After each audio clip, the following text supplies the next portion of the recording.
जल्द बाजी में किए हुए फैसले अक्सर नजर ثانی का मौका नहीं देते। अस्सलाम वालेकुम friends, welcome back to my channel doctor की diary. This is doctor Farar Rahman with another social and sensitive issue. Middle age बेवा जिसने 15-18 साल अपनी शादी गुजारी हो, जिसके लड़कपन नौजवानी की सरहदों को छूते हुए बच्चे हों, उसे आप जब भी दूसरी शादी का मशवरा दें और दूसरी शादी के लिए कन्विंस करने की कोशिश करें तो ग्राउंड रियलिटीज़ को हमेशा मद्देनज़र रखा करें।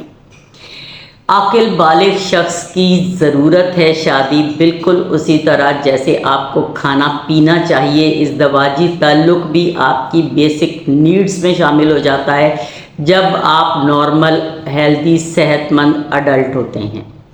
और ऐसा बंदा जिसने शादी के 15-18 साल गुजारे हों, एक शादीशुदा लाइफ से निकला हुआ हो, उसको इस दवाजी ताल्लुक़ की अहमियत का और ज़्यादा पता होता है।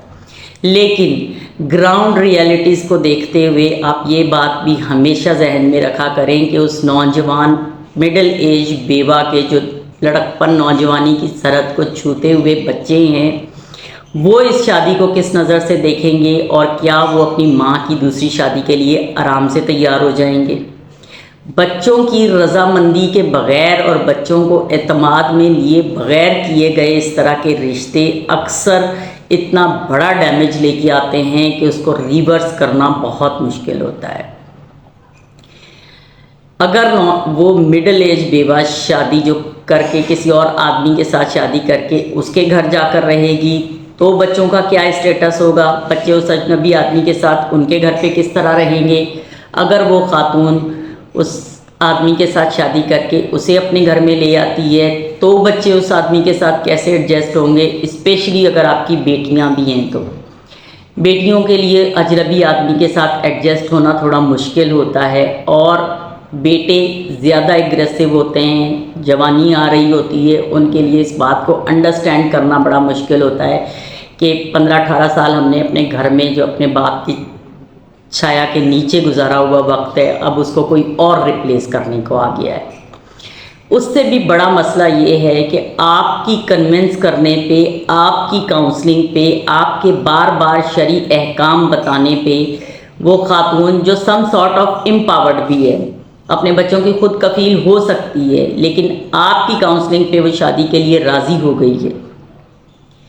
लेकिन एक आदमी जिसके साथ आपने 15-18-20 साल शादी का एक रिलेशन गुजारा होता है, आप लोगों को एक दूसरे की आदत नेचर का पता होता है, बच्चे पैदा हो चुके होते हैं, एक फैमिली बनाई होती है, एक दोबारा से एक आदमी के साथ उस रिश्ते को जोड़ना और उसकी आदतों के साथ कॉम्प्रोमाइज़ करना और उसके साथ उसकी आदतों के मुताबिक रहना कदरे मुख्तलिफ होता है और मुश्किल भी होता है।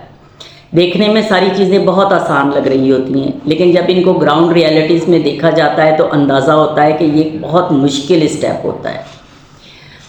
अगर तो ऐसे सूरत हाल बन जाए कि खातून की खुद ही किसी के साथ अंडरस्टैंडिंग हो, कोई कुलीग है, कोई कज़न है, कुछ भी है जिसके साथ ऑलरेडी अंडरस्टैंडिंग हो, बच्चों का भी एक कम्फर्ट लेवल हो, खातून का भी एक कम्फर्ट लेवल हो और अंदाज़ा हो कि हम साथ रह सकते हैं, तो भी ज़रूर ये स्टेप उठाया जा सकता है। लेकिन बिल्कुल अजनबी आदमी लोगों के कन्विंस करने पे रिश्ता ढूंढ के दोबारा से शादी करना बहुत बड़ा रिस्क होता है। ऐसा मशवरा ख़वातीन को देते हुए आप 10 दफ़ा ज़रूर सोचा करें। आप बिल्कुल दुरुस्त कर रहे हैं, शरई अहकाम भी है और उस खातून की इस दवाजी ज़रूरत भी है, लेकिन आप ये भी जहन में रखें कि वो एक अहकाम पूरा करने और एक ज़रूरत पूरा करने की वजह से अगर 2-3-4 और लोगों की ज़िंदगी मुसलसल मुतासिर हो रही है और वो बड़े डैमेज में आ रहे हैं, तो फिर इसको दोबारा सोच लेना ज़्यादा बेहतर होता है, क्योंकि कभी कभी जल्दबाजी में किए हुए फ़ैसले नज़र ثانی का मौका नहीं देते। थोड़ा नहीं, मुकम्मल सोचिए। चैनल को लाइक करें, सब्सक्राइब करें और वीडियो को दोस्तों के साथ शेयर करें। Thank you.